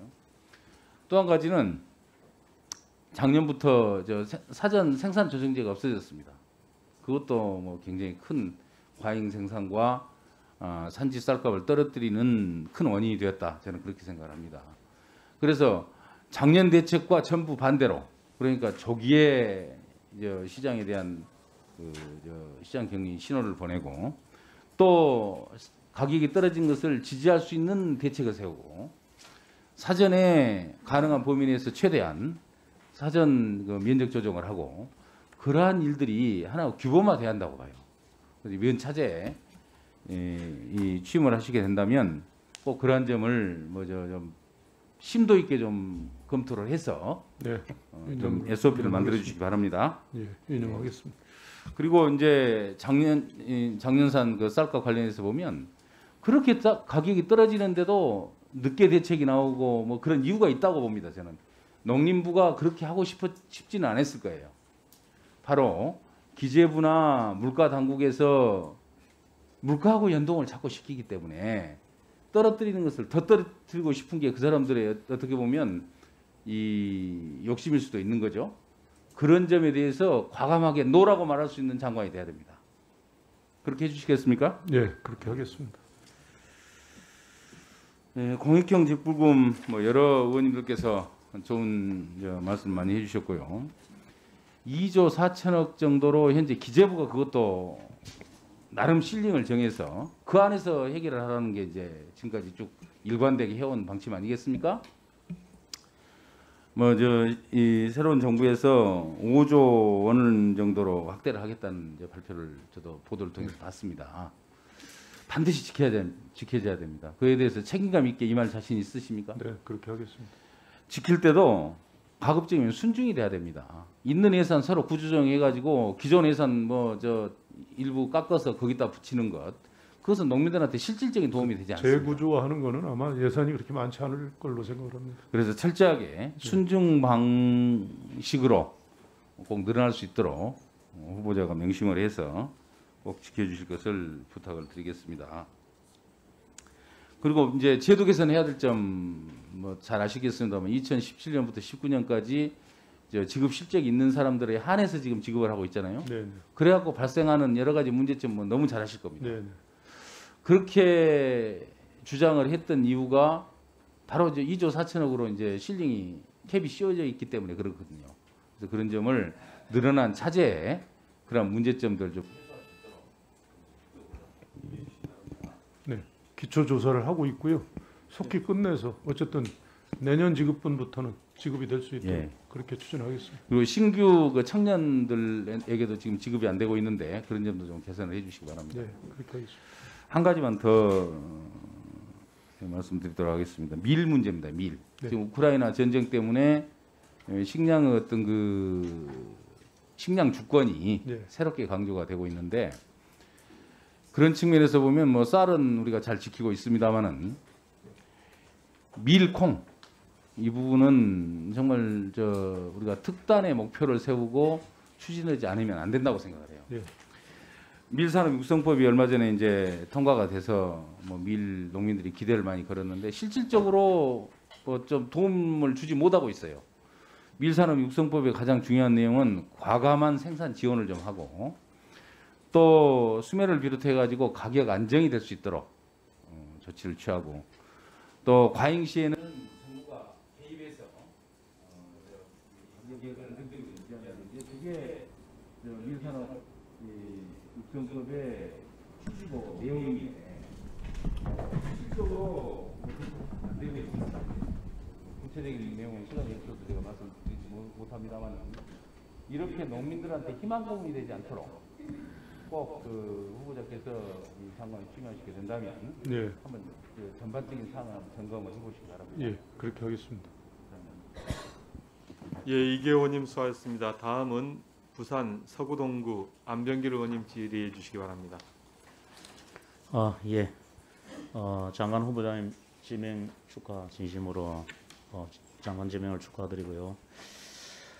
우리 후보자님께서는 자타가 공인하는 농업 전문가시죠. 여러 분야에서도 다 정통하고 잘 하시리라고 보는데 본인이 특히 내가 이 분야에는 농업 분야 여러 가지 중에서 좀 자신 있다는 그런 분야가 있습니까? 꼭 그렇게 꼽으라고 말씀을 하시면요. 그 밀하고 쌀 문제, 이 문제를 연계를 해서 이번에 좀 뭔가 확실하게 해결을 하고 싶은 생각이 들고요. 예, 제가 볼 때 아마 친환경 농업에 대해서 예. 관심도 많으신 것 같고 논문도 한 2편 정도 쓰셨죠? 현재 틀을 마련했다고 주변에서 많이 얘기합니다. 예. 그래서 2005년도에 논문에서 지금 친환경 농산물이 급격한 증가세를 보일 것이고 또 지원도 확대될 것이다. 그렇게 그때 예상을 했었죠. 네. 근데 지금 보시면은 재배 면적이 2010년도하고 2019년도 비교해 보면은 거의 절반 수준으로 지금 떨어져 있습니다. 지난 정부에서 5% 전체 경지 면적의 5% 정도를 8%를 목표로 했는데 이제 한 5% 정도밖에 안 되고요. 그리고 생산량, 생산 농가 이런 것도 거의 뭐 4분의 1, 5분의 1 이렇게 됐습니다. 우리 후보자님께 생각하실 때 왜 이런 현상이 발생했다고 생각을 합니까? 첫째는 그 옛날에는 제가 담당 과장하고 할 때는 전농약이라는 개념이 있었습니다. 그게 이제 아주 그 기본 베이스로 상당히 두터웠었는데 지금은 유기 아니면 무농약 이렇게 돼 있거든요. 그래서 이제 면적이 많이 줄었는데 결국은 이제 유통이라든가 그 다음에 친환경 농산물에 대해서 국민들께 제대로 좀 홍보 같은 게 좀 부족하지 않았느냐 이렇게 생각을 합니다. 제가 볼 때는 여러 가지 원인이 있겠지만 좀 너무 비싸다 아직은. 친환경 농산물을 좋아 안 하시는 분들이 어디 있겠습니까? 이 가격을 좀 맞추어서 일반 국민들이 쉽게 좀 접근할 수 있도록 해야 되는데 그 부분이 실패를 했기 때문에 그런 게 아닌가 그렇게 생각을 합니다. 네.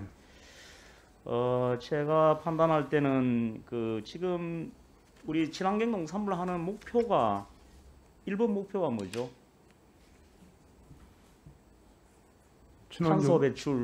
탄소 배출을 좀 줄이자는 거 아닙니까? 네네네. 뭐 좋은 먹거리를 확보하는 이런 네. 측면도 있지만 네.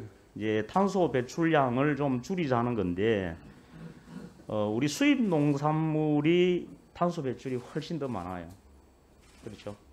운송 과정에. 네네네. 그리고 우리 친환경 농산물이 탄소 배출량이 가장 적고 그렇습니다. 그래서 좀 수입 농산물을 줄이고 로컬 푸드를 조금 더 확산해야 된다. 네, 이제 그렇게 생각을 하는데 동의하시죠? 네, 동의합니다.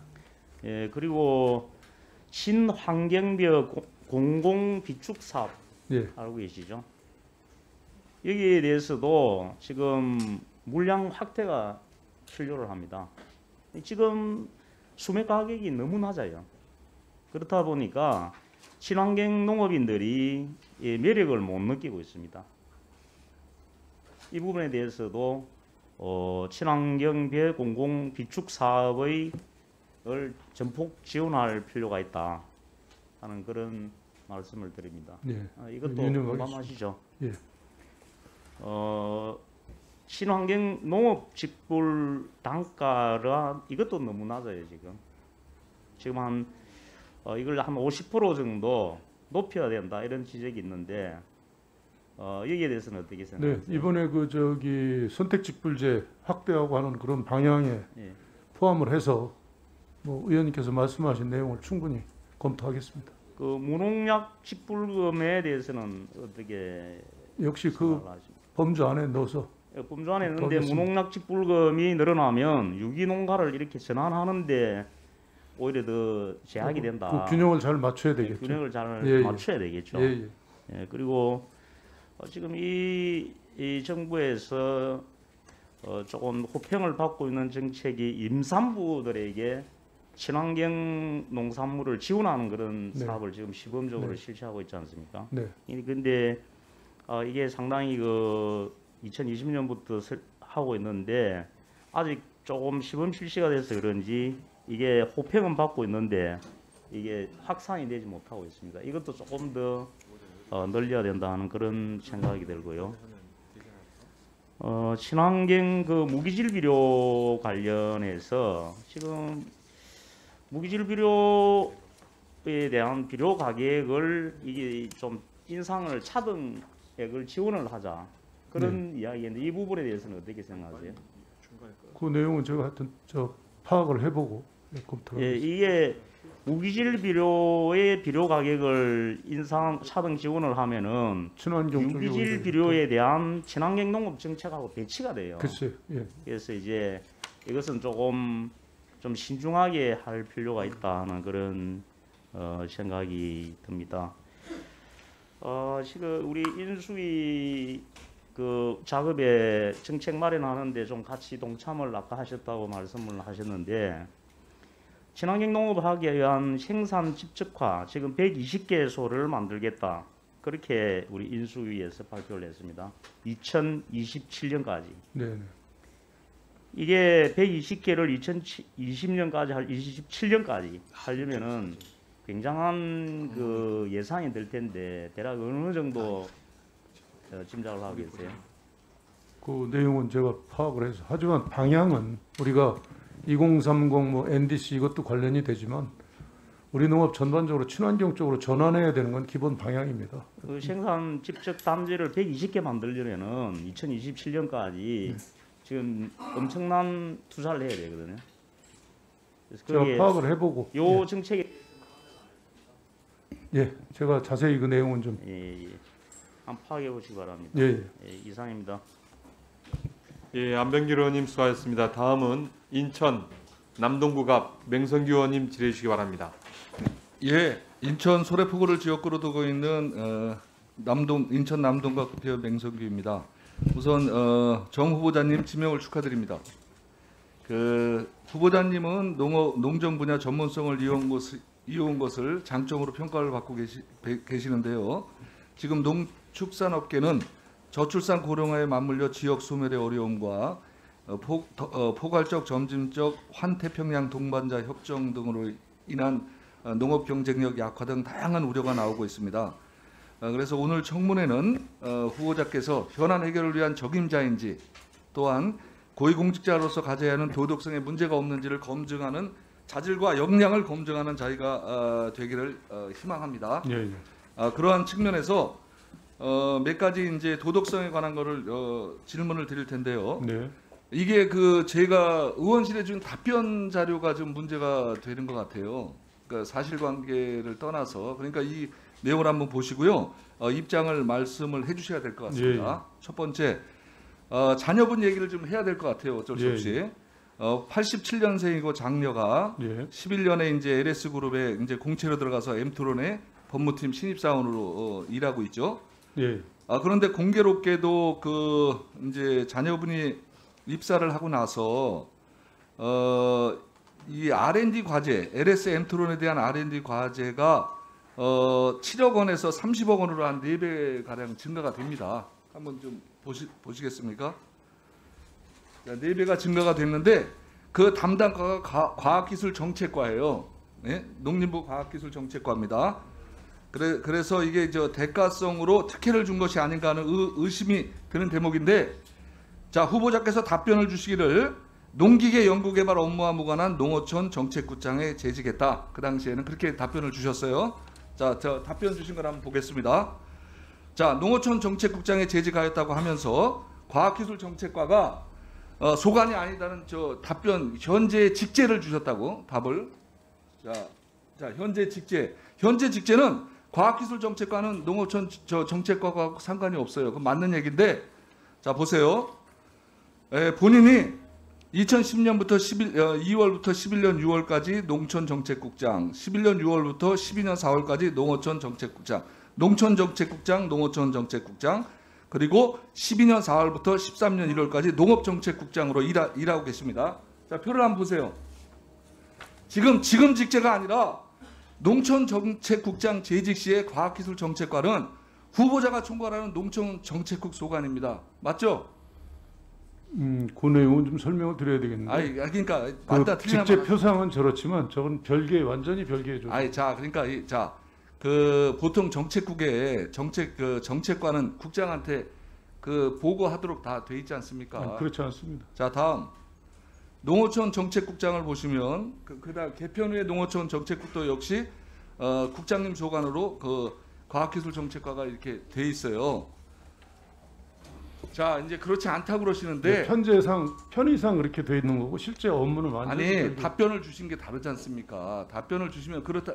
만일 그게 정확한 표현이시라면 답변을 줄 때 아니 본인이 그 할 때 답변을 주셔야지. 지금 직제로 답변을 주시면 직제 기급표를 주시면 이게 완전히 혼돈을 주시는 거고 아니, 오해를 살 소지가 있는 의원님 거예요. 말씀하시는 거는 그 저희 장녀가 취업하는 거하고 제 근무 기간 그거 말씀하신 거 아닙니까? 자, 그렇죠. 아니 그러니까 그때 공교롭게도 R&D 그 연구 자금이 그 회사로 4배나 증액이 그리고 됐다고. 그 R&D 연구 자금은 09년 이전에 이미 의사결정이 돼 있는 겁니다. 자, 그래서 그 계약서하고 공문하고 심사 과정 심사 결과를 달라고 그랬어요, 자료를. 근데 안 주시는 거야. 그러니까 저 설명을 하시려면 제가 알기로는요. 의원님들께서 요구하시는 자료는 뭐든지 다 내드려라. 그런데 아마 후보자님, 그게 없어지거나 이래서 후보자님 내드려라고 본인이 말씀하신다고 해서 자료가 와야 되지 않습니까? 그 회사에서 그런 게 아마 또 이 저 과학기술에서 회사 자료가 아니란 말이에요. 과학기술정책과에서 필요한 자료를 줘야 되는데 자료를 전혀 제출을 안 하셨어요.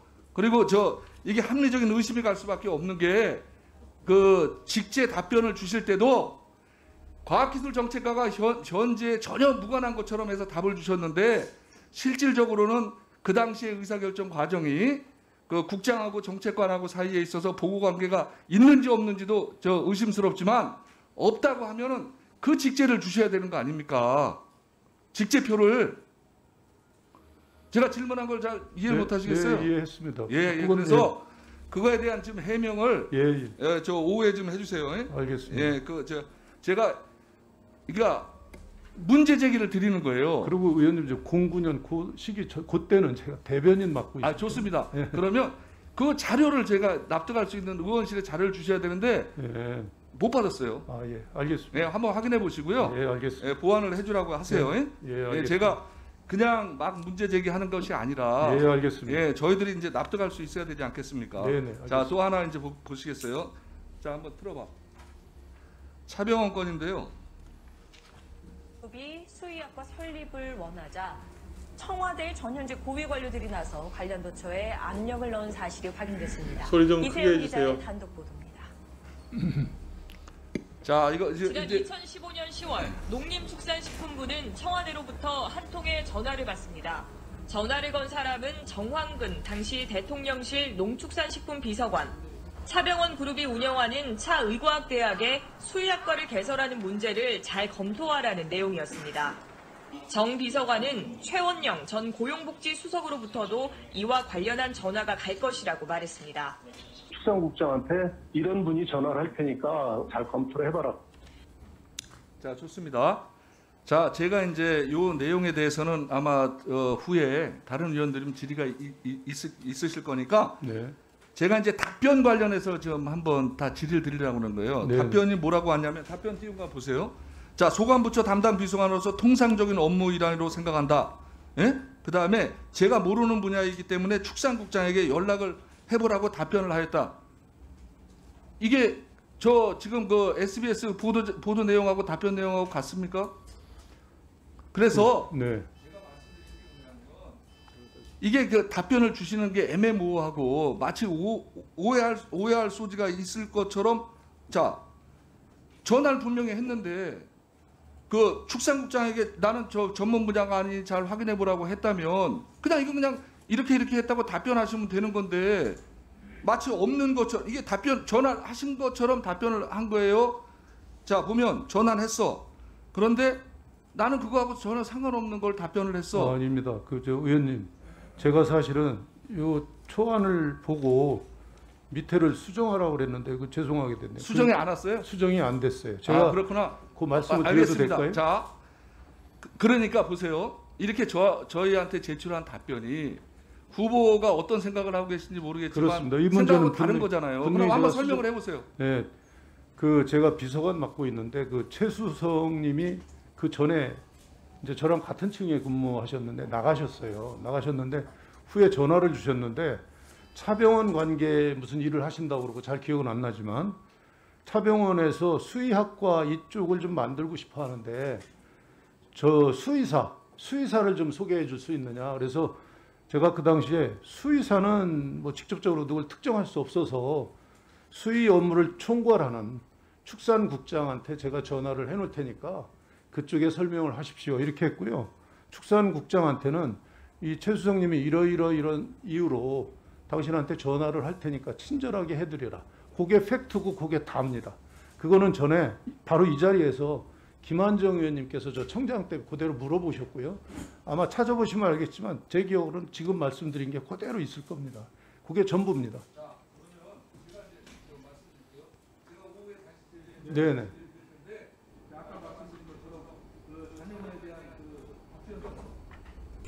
네.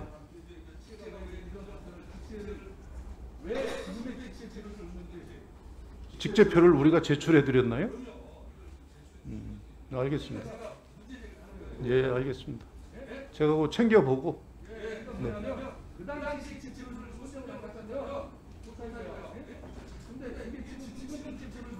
그건 잘.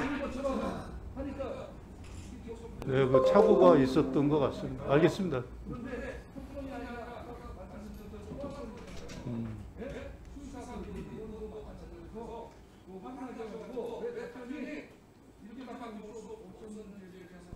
예, 그렇게 하겠습니다.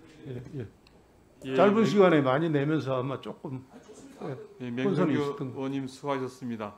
그 후보자님 그 자료 제출에 있어서 좀 네. 성의껏 그렇게 제출하시면 문제가 없는 일들을 이제 문제를 만드신 것 같고요. 예, 맞습니다. 예, 성의껏 해주시기 바랍니다. 예.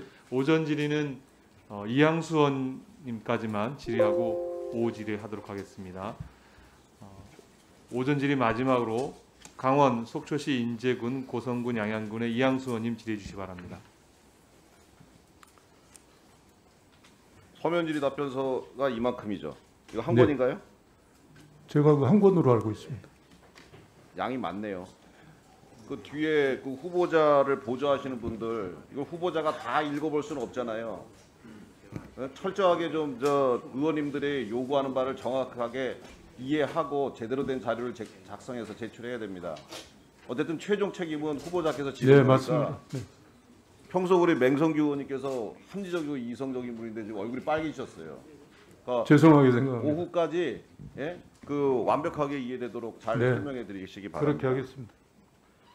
그 후보자께서는 그 이번 대선 때 뭐 선거를 뛰거나 뭐 캠프에서 근무하거나 하신 분은 아니죠. 그렇습니다. 매년 5년마다 대선이 끝나면 대선 공신들이 자리를 차지하기 위해서 아주 난리가 나는데 지금 우리 장관 후보자께서는 전문성을 바탕으로 해서 진영에 상관없이 앉힌 분으로 알고 있어요. 저는 뭐 당선인이 전혀 모르는 사람입니다. 네, 그래서 그렇기 때문에 더더욱 장관 업무를 수행하는 데 있어서 장관이 되신다면 아주 공정하면서도 오직 농민과 농업만을 위해서 최선을 다해 주실 것을 부탁드립니다. 그렇게 하겠습니다. 비단 뭐 문재인 정부 시절만은 아닙니다. 그 전부터 우리 농촌과 농업이 계속 위기를 맞이하고 있습니다. 그런데 농림부가 그 중심에서 이 문제를 해결하는데 전혀 저는 역할을 못하고 있다고 생각합니다. 그것이 문재인 정부 때 아주 극명하게 드러나서 다른 예산은 다 올라가는데 농림 예산 비율만 점점 감소하는 그런 일도 벌어졌죠. 잘 알고 계시죠? 예. 지금 농업 인구 감소 구체적인 수치는 말씀 안 드리겠습니다. 계속 늘어나고 있죠. 네. 줄어들고 있죠. 예, 줄어들고 있죠. 네. 그리고 고령화 이것도 지금 굉장히 악화되고 있죠. 네. 일자리는 농림보험 취업자도 계속 감소하고 있는 거 잘 알고 계시죠? 네. 예, 후보께서 농어촌 정책국장 그 재직 당시에 농촌과 농업 문제 해결을 위해서 귀농 귀촌 사업을 확대하겠다 이렇게 해서 시작은 참 좋게 하셨어요. 네. 근데 그 지금 좀 전에 말씀드린 이런 상황을 보면 전혀 그 정책적 효과가 발휘되지 못하고 있고 그 통계 수치는 점점점 악화가 되고 있다 이렇게 보여지거든요. 정책이라는 게 실효성이 있어야 되는 거 아닙니까? 일자리도 늘어나고 인구도 늘어나고 고령화는 완화되고 해야 되는데 안 된단 말이에요. 그래서 장관이 되시면 이런 문제들에 대해서 정확한 진단과 재검토를 해야 된다고 생각하는데 그렇게 하실 각오는 되어 있으신가요? 네, 그렇게 하겠습니다. 반드시 하셔야 됩니다. 네. 지금 농업진흥지역이 박근혜 정부 때 농업의 미래성장 산업화와 연계한 농업진흥지역 해제 완화에 대한 규제 개선해갖고 처음으로 6만 헥타르 이상 한번 해제된 적이 있습니다. 뭐 짜투리 땅, 그다음에 절대 농지로서 가치가 없는 땅 이런 것들 모아가지고 한번 한 적이 있어요. 근데 그 이후에는 또 전혀 이루어지지 않고 있어요. 아주 조금만 이루어지고 있습니다. 그러니까 단기적인 이벤트에 그냥 그치고 말았어요. 농지 투기 차단 그리고 식량 안보를 위해서 절대 농지는 보호돼야 됩니다. 그거는 뭐 윤석열 당선인도 그랬고 과거 네. 정부도 그랬고 그렇게 맞습니다. 네. 하지만 이 질문에 한번 대답을 한번 해주세요. 농업기술센터를 지어요. 그리고 그 배후 지역에 그 농민들을 위한 그 기술 개발을 위한 여러 가지 시설들을 지어야 되는데 절대 농지이기 때문에 해제가 안 돼서 농민들을 위한 시설을 못 지어요. 이게 이런 경우가 이게 잘된 경우입니까? 근데 현재법으로도 그건 가능하다고 제가 알고 있는데 안 되고 있습니다. 네. 절대 농지가 그렇게 너무 동떨어진 우리 상식과 이성에 기반한 게 아니고 현재 안 되는 일들이 이렇게 많아요. 그 3헥타도 안 돼가지고 완전히 절대 농지들과 많이 떨어져 있는 경지 정리도 잘 안 돼 있는 짜투리 땅인데 이게 절대 농지로 묶였어요. 옛날에는 오히려 절대 농지로 묶이면은 먼저 우선 수매를 해주니까 뭐 민원을 넣어서 막 넣는 경우가 많았죠. 근데 이렇게 생산성이 떨어지는 땅이 아직도 절대 농지 해제를 요청하면 안 되고 있어요. 이게 바람직한 거 아니죠. 네. 그 위에도 많습니다. 농업과 농민을 위해서 오히려 도움이 되는 그런 일들을 하려고 절대 농지에다가 어떤 시설을 넣으려고 그러는데 지자체별로 안 되는 게 너무 많아요. 농림부에서 꽉 틀어주고 있어가지고. 이런 부분에 대해서 투기 목적의 해제 요구는 아주 분명해야 되죠. 예? 투기 목적의 해제 요구는 엄격히 막아야죠. 하지만 농업인의 삶에 도움이 된다. 그런 시설들이 들어선다 하는 것에 대한 절대 농지 사용은 저는 농업인들을 위해서 지역 균형 발전을 위해서 이루어져야 된다고 보는데 후보께서는 어떻게 생각하십니까? 뭐 대체로 의원님 말씀에 동의를 하고요. 그러면 다만 이제 그 절대 우리 농업 진흥 지역은 이제 우량한 진흥 지역은 당연히 보존을 하는데 그럼요. 그 안에서도 이제 짜투리가 있을 수 있거든요. 네. 네. 그다음에 진흥 지역 각 밖에 이런 지자체별로 그런 짜투리 땅 때문에 문제가 되는 곳이 많이 있거든요. 그거를 그 문재인 정부 5년 동안에 단 한 번도 그거를 제대로 안 했습니다. 이거를 그 장관께서 되시면 전수조사 해가지고 엄격하게 안 되는 건 안 되는 거지만 정말 지자체나 농업인을 위해서 필요한 것은 해제 검토하셔야 됩니다. 네, 그렇게 하겠습니다. 네. 지금 우크라이나에서 전쟁이 벌어지고 있습니다. 그리고 지금 세계 곡창지대 흉작, 유가 상승, 여러 가지 때문에 생산비가 농축산업 생산비가 급등하고 있어요. 그건 잘 알고 계시죠? 네, 파악하고 계실 겁니다. 특히 사료가 지금 문제가 되고 있는 건 알고 계시죠? 네. 옥수수하고 대두 가격이 엄청나게 올랐잖아요. 맞습니다. 수입 조사료도 가격도 가격이지만 필요한 사람들이 지금 그 조사를 구입을 못 하고 있는 것도 잘 알고 계시죠? 그다음에 그리고 요소수 사태 그것 때문에 알고 있습니다. 무기질 비료 공급 가격이 지금 2배 가량 지금 뛰게 되어 있지 않습니까? 네. 그거 어떻게 해결하실 겁니까? 그러니까 이게 이제 다양한 방법이 동원돼야 되는데요. 제일 중요한 거는 우리 내부에서 하여튼 생산할 수 있는 건 각종 수단을 동원해서 최대한 생산을 해야 되겠고요. 그 다음에 이 공급망에 대해서 그 안정적으로 확보하는 거 이것 또한 굉장히 중요합니다. 그 옛날엔 자주율이라는 표현을 썼었는데 어쨌든 정부가 그런 경우는 이제 기업 업계하고 아주 긴밀히 협력을 해서 여러 가지 정책 수단을 동원을 해서 지원을 더 강화하고 그래서 문제를 최소화할 수 있도록 그렇게 하겠습니다. 하셔야 됩니다. 이거 오늘 통과되셔서 장관 되시면 다음 상임위 때 저희 의원님들이 이거 다 질문하실 거예요. 근데 그때도 지금의 그 현장 상황과 그때 상임위 할 때의 현장 상황이 똑같다 그러면 우리 장관님한테 질타가 갈 수밖에 없어요. 이거는 최우선 과제로 사료값이라든가 생산비 문제 반드시 해결하시기 바랍니다. 네, 걱정됩니다. 네. 나머지는 오후에 질의하겠습니다. 예, 이양수 의원님 수고하셨습니다. 회의를 잠시 중지했다가 오후 2시 30분에 계속하도록 하겠습니다. 정회를 선포합니다.